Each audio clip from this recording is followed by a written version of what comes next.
اللہ الرحمن الرحیم. معزز صحافی حضرات، کیمرہ مین، السلام علیکم. آج ہم سب یہاں پر وفاق سے، وفاقی اداروں سے، سیاست سے، ریاست سے، مملکت سے، عدلیہ سے، مقننہ سے، انتظامیہ سے یہ سوال کرنے آتے ہیں کہ کیا سندھ کے شہری علاقوں کو تباہ کرنے کی کوئی قومی اتفاق رائے پایا جاتا ہے؟ کیا مہاجروں کو دیوار سے لگانے کا کوئی ایسا ارادہ ہے جس پہ کہ عمل درآمد شروع کر دیا گیا ہے؟ کیا سندھ کے شہری علاقوں کے ساتھ ہونے والی مستقل اور مسلسل ناانصافیوں،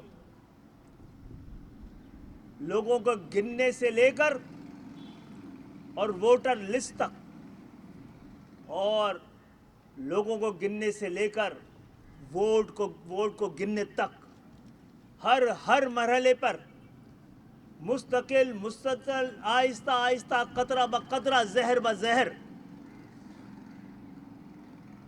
اگر کوئی ایسا اتفاق رائے پایا جاتا ہے تو پھر ہمیں بتا دیا جائے. آپ نے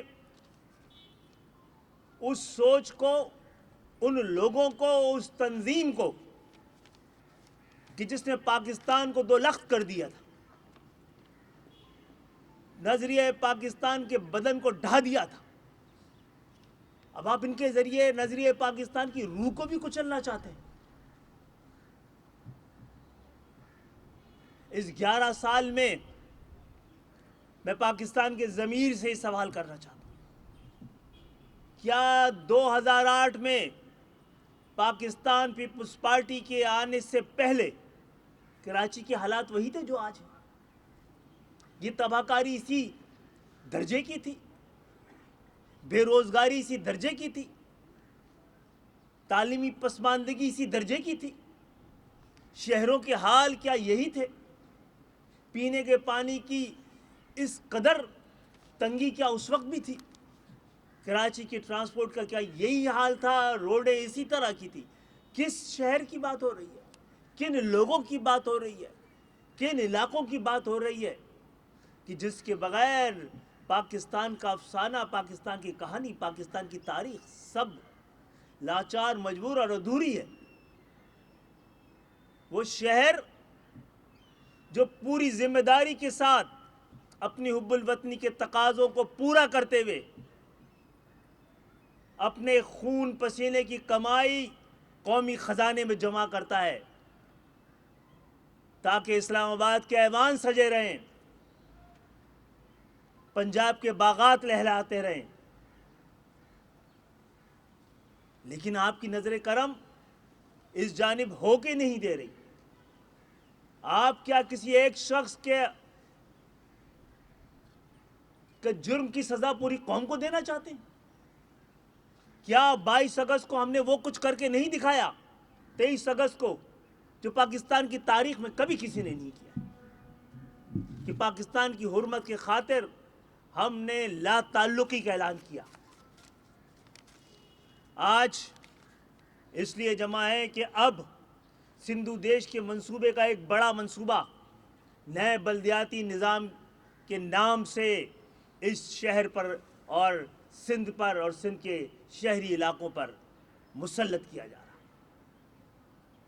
معزز صحافی حضرات، پاکستان پیپلز پارٹی کے قیام کے بعد سے سندھ کے شہری علاقوں کی پاکستان پیپلز پارٹی کبھی بھی نمائندہ جماعت نہیں رہی ہے، اور اس 11 سال میں 100% جس کی کوئی نمائندگی سندھ کے شہری علاقوں میں نہیں ہے، 100% اختیار وسائل اس کے حوالے کر دیے گئے. کیا ہم عدالتوں میں نہیں گئے؟ کیا عدالتوں کو کراچی کی عمارتیں گرانے ہی سے ساری دلچسپی ہے؟ کیا اسی کو ڈیمالش کرتے رہیں گے؟ آپ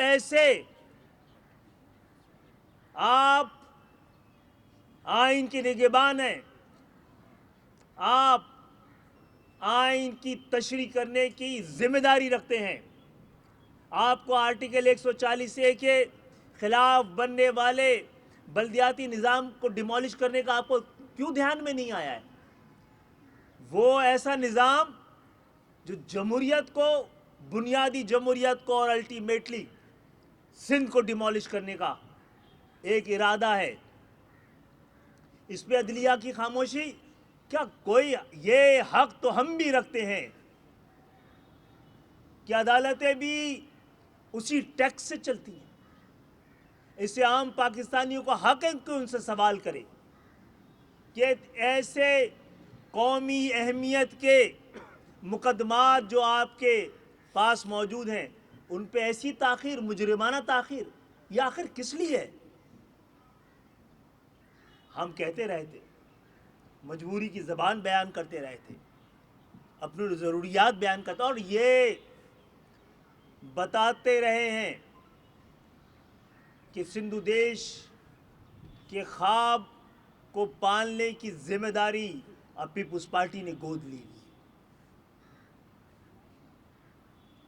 और हम ही हैं।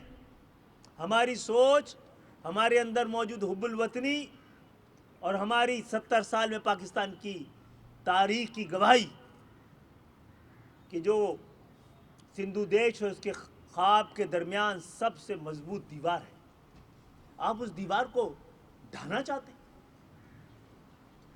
क्या हम अदालतों में नहीं गए? क्या हमने जमहूरी रास्ते इख्तियार नहीं किए? क्या हमने कानूनी तकाजे पूरे नहीं किए? हम कई साल से यही रास्ता अपनाए हुए। हमने तहजीब की ज़बान इस्तेमाल की है, कानून के रास्ते इस्तेमाल किए हैं, ऐवानों में आवाज़ उठाई है, अदलिया के पास जाके दुहाई दी है। आप हमारे पास एक ही रास्ता छोड़ रहे हैं कि हम आकर, आप बेघर तो कर रहे हैं, बेआसरा तो कर रहे हैं, बेरोजगार तो कर रहे हैं, दाखिलों से तो महरूम रख रहे हैं, तो फिर हम अपने घरों से निकलकर सड़कों पे बसेरा शुरू कर देते हैं। अब हमारे पास कोई दूसरा रास्ता नहीं रह गया है इसके सिवा। ये जनाब चीफ जस्टिस साहब, आइन का आर्टिकल 140 से ये कहता है कि एक ऐसी बल्दियाती हुकूमत जिसको ज़्यादा से ज़्यादा इख्तियारात दिया जाए, ज़्यादा से ज़्यादा का मकसद है कि जिस वक्त ये आर्टिकल 140A डाला गया था उस वक्त के इख्तियार से ज़्यादा। तो आप क्या ये नहीं देख रहे कि अब बग़ैर इख्तियार के इस दफ़ा वो इदारे जो कराची के शहरियों ने अपने टैक्स के ज़रिए अपने मुंतखब किए हुए मेयर, डिप्टी मेयर, बल्दियाती मुंतखब नुमाइंदों के ज़रिए बनाए थे, वो भी उनसे छीने जा रहे हैं।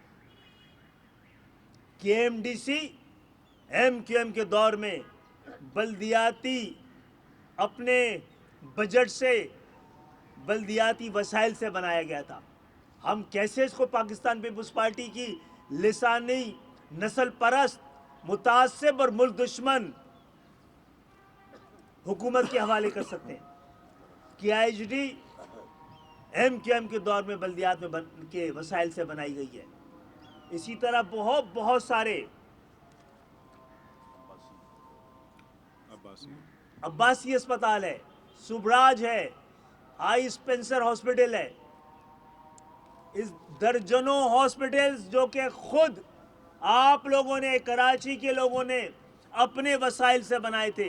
वो थोड़े बहुत वसाइल जो बल्दियाती हुकूमतों को दिए जाते हैं उस पे बनाए गए थे। वो किस तरह कराची के शहरी ये इजाज़त दें कि वो मुल्क दुश्मन, सिंध दुश्मन, महाजिर दुश्मन और सिंध के शहरी इलाकों की दुश्मन और खुली दुश्मन सिंध हुकूमत के हवाले कर दिए जाए।